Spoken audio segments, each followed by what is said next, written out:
So magpapalit tayo ng spark plug. Itong papalit natin.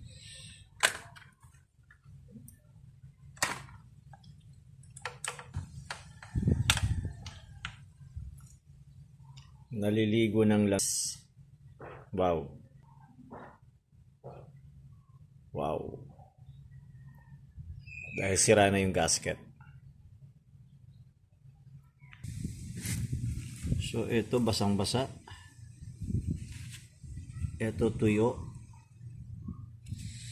Tuyo. Tuyo. Okay.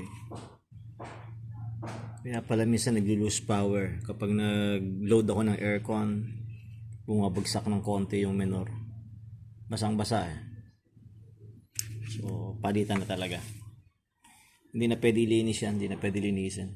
Palitan na to.